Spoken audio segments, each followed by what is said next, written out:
Okay, we're going to give you a demonstration of how to put your reverse on when you get your box and take all your parts out. This gives you an idea of what goes where. There'll be several little videos put together and such, but hopefully this will be very helpful for you. As you can see, we are in our shop. This is not a professional video. We just wanted to do a little setup here. You'll see several setups and videos of it, so we can just make sure you get good different angles of the parts and how they go and where they go and what options you have with them. In this video, the white PVC pipe you see is your frame. It represents the frame of your bike. And then you're going to see these three places here that is this plate that you'll have 4 of these plates in there. So this is going to show you how they go.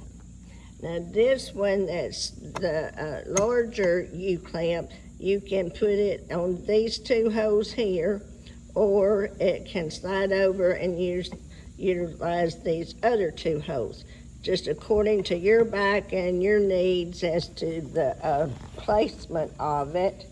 It also can be used to raise or lower this part here by just, shifting it up or down when you clamp it on. Now, these small clamps here are a very tight fit on the pipe. So, you may need to take a hammer and tap them to get them to go on over your pipe, but you just have to work with them. They do work. They just tight fit. It's not a pipe, it's a bar. It's a bar. Well, this one's the pipe that's representing, this is representing your frame. This is a bar that is a part of the reverse. It's a solid rod bar. Now these are tabs that you will have loose in your box. This is demonstrating it lower, and this one is turned up and demonstrating it higher. You can also see that this is turned up for higher and down for lower. So you have a lot of height adjustments that you can try to see the best fit for your bike there. And then if for any reason you have trouble finding good spacing on your frame for these can actually be closer together, and then use the pull tie where, say, here's this one and you got all this space here without support. Just use a pull tie to help support this bar here. Okay, did we get it covered, baby? Yeah. Got it? Okay. Just make sure that got the right speed now. Okay, now we're going to move on to the next part. I'm sitting down on the job this time because I'm tired. Okay, so we've covered all of this stuff, and we want to leave everything loosely done so that if you get nearly through and realize you need it higher or lower, then it's not tightened down all the way yet. And so after you've done what all we just did, then you're going to put this and slide it in here.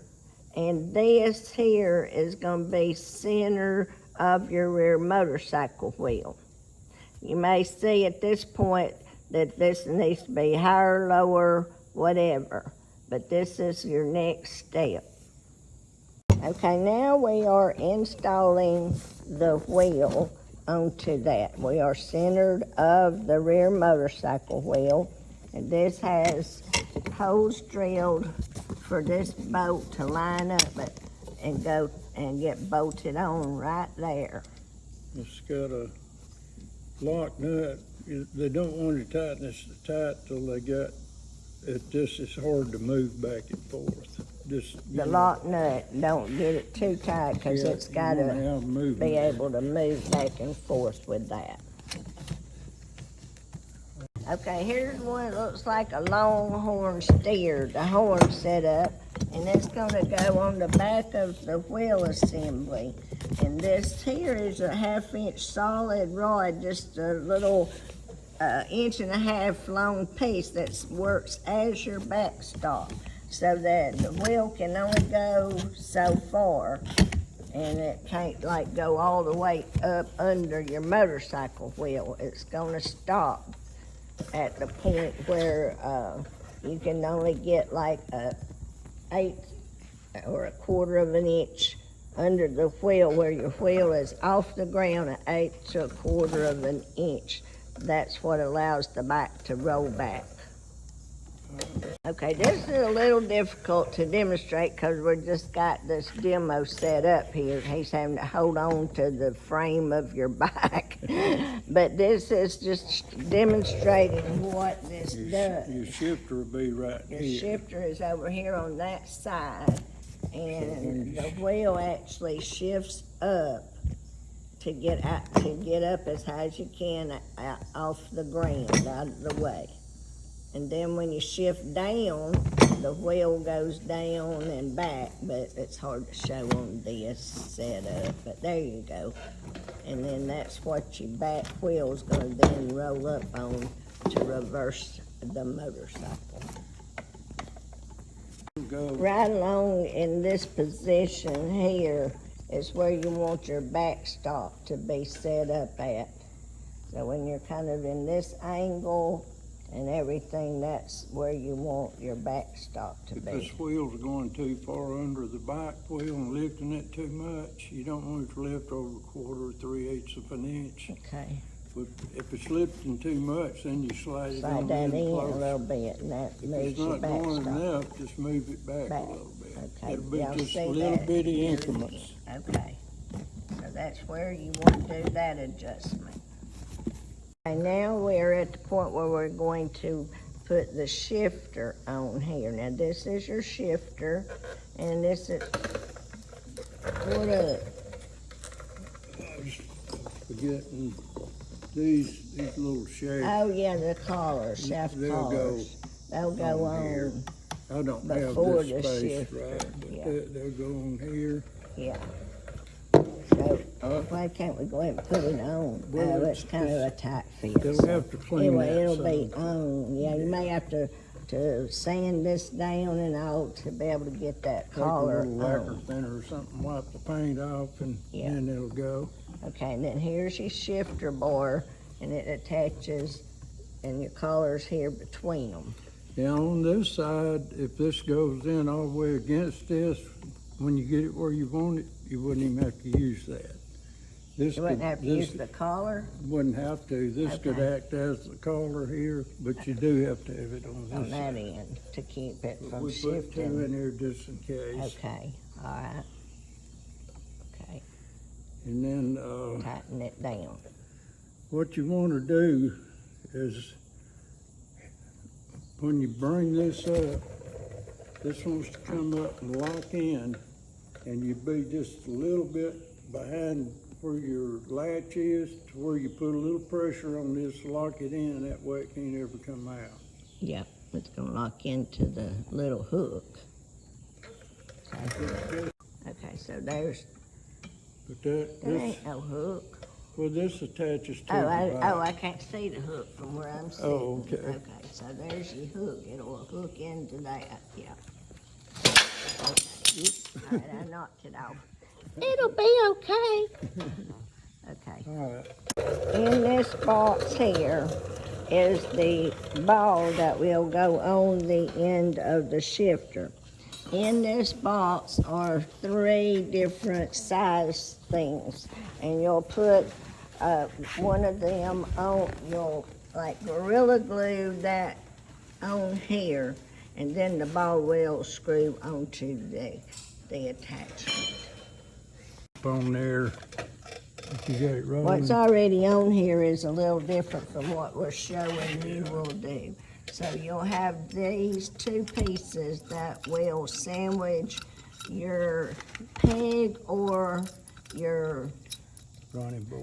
or running board, Footboard. the rear passenger footboard or foot peg. This is gonna sandwich over it. And then this part, turn it around, that's good enough. We got lots of washers for you to just use as needed. And And so then this that's gonna goes be, in your, then like this so. is your hook part for your shifter to go into. And you set this where it needs to be lined.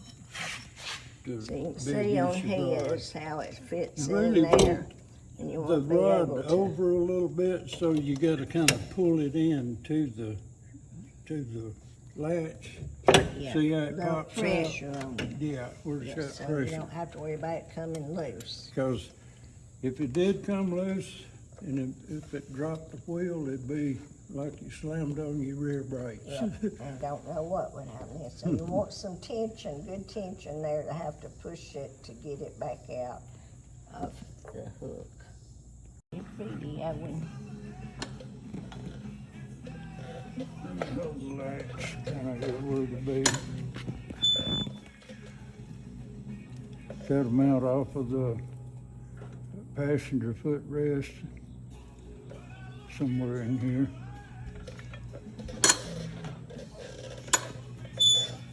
This will be mounted to the frame, clamped to the frame with these brackets. They'll be drilled and they have the clamps for it.